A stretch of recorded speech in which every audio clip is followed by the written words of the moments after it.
Welcome to this week's Let the Penny Drop. Today we're going to be talking about allowances. With us we have our head of dealing, Tracey, who's going to be explaining to us what this is all about. So welcome, Tracey, and why don't you tell us a little bit of something about yourself before we begin? Thank you, Lindy.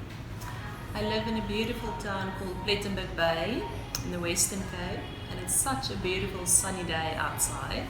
I'm watching the mountains and the beautiful sea. Look at that. That is gorgeous. Okay, so first question, allowances. So we see this everywhere. SDAs, FIAs, allowances. Why don't you just, before we begin, tell us exactly what this is about and how this applies to our clients. So there's two types of allowances, your SDA and your FIA. Your SDA is your single discretionary allowance, and with that allowance you can send out 1 million rand abroad per calendar year. And under your FIA allowance, your foreign investment allowance, you can send out 10 million rand per calendar year. And these allowances is for South African residents with a South African ID.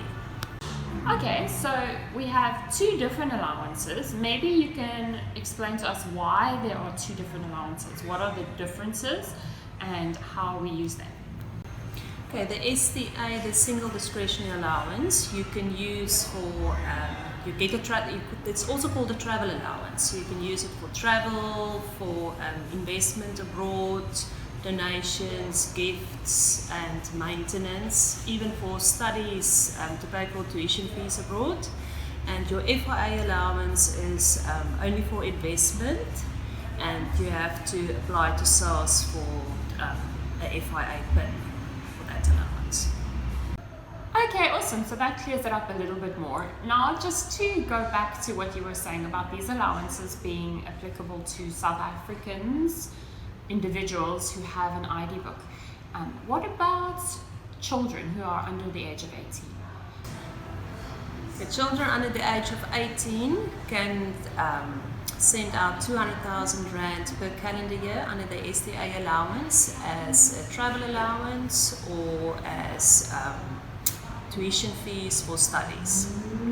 Clients are from South Africa, they've had a South African ID, but they have now in the interim moved abroad. So they've packed up their bags, packed up the family, off they've gone, working in the UK, for example, gotten UK passports, they're now citizens. Are they still considered South African citizens, and do these individual allowances apply to them still or not? Yes, that does apply to them because they'll still have a South African ID, they're just living abroad. Unless they have formally immigrated, they can still use those allowances. And if clients are unsure about their status, they are more than welcome to contact us and we will be able to assist them. Okay, so that brings a little clarity there. Now, the other thing that people often are confused about is we're talking about these allowances for the calendar year. But when they apply to SARS for their FIA PINs, those PINs have expiry dates which are perhaps for the next calendar year. So how does that apply, and how do they use these PINs and not go over their allowance?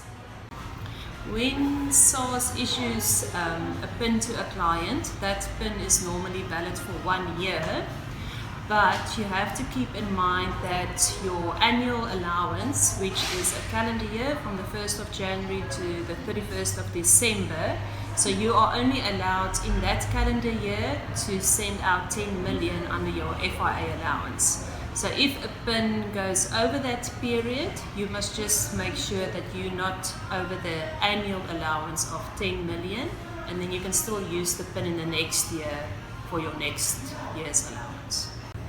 For example, if you have a PIN, a new PIN issued on the 1st of August, that PIN will be valid for 1 year and it will expire on the 31st of July 2023. The PIN value is 5 million rand and you have already utilized 8 million of your FIA allowance by the 31st of December. That means that you only have 2 million left of your FIA allowance for the year, So you can only use 2 million of that PIN, and the 3 million that's remaining you can use in the next calendar year from the 1st of January to the 31st of July.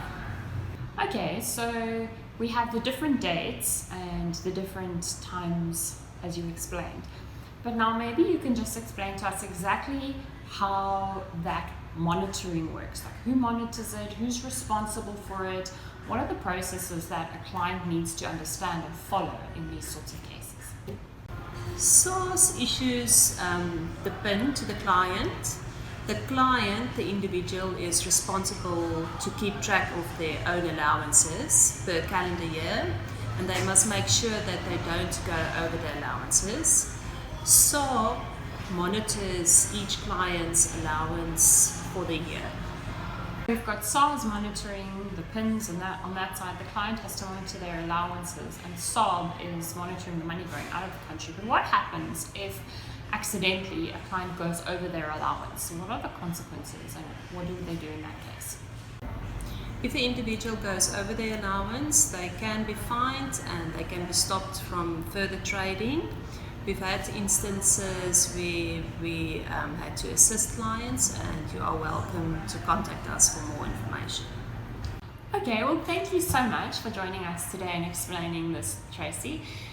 If clients have any more questions, they are welcome to contact us directly at our offices. Also, if there's any other topics you need us to cover, drop those in the comments below and we'll be happy to talk about them in a future vlog episode. Thanks and have a great day.